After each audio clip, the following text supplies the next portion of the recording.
Le Comorien est né sur le seuil du départ.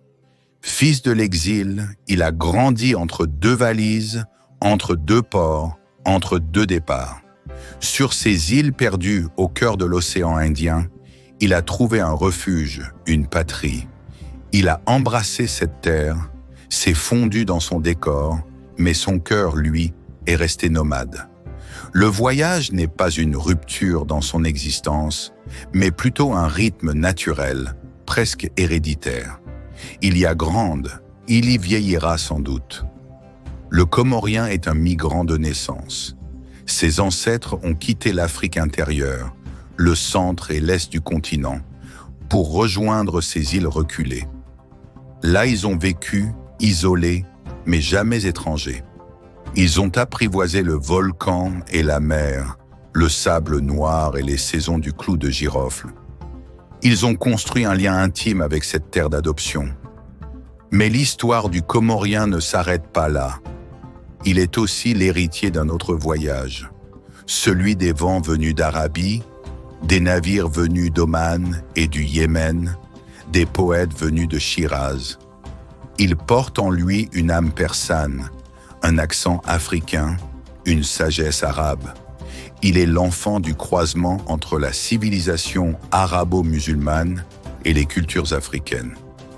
Le Comorien, c'est l'essence même du monde swahili. Puis un jour, quand les îles sont devenues trop étroites pour ses rêves, il a repris la route. Cette fois, vers le nord, vers l'Europe. Un monde aux rues ordonnées, au silence lourd, aux lois rigides. Un monde qui ne lui ressemble pas. Il y a vécu, étudié, travaillé. Il y a élevé ses enfants dans des langues étrangères, sous des cieux gris, loin des parfums de vanille et des couchers de soleil flamboyants. Mais le soir, quand les lumières des villes se tamisent, quand la solitude s'invite dans le reflet des vitres, les îles reviennent à lui. Il entend les vagues de Moroni.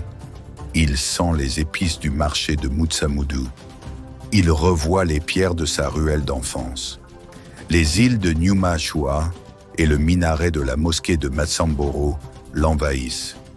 Il se retrouve entier dans la poussière d'une cour, dans l'appel d'une mère, dans une chanson oubliée sur une radio locale.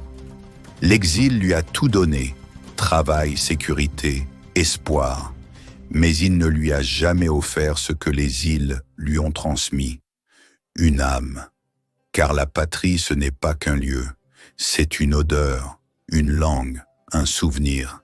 C'est un goût de riz au coco, c'est un tambour qui bat au loin, c'est une accolade au coin d'une ruelle.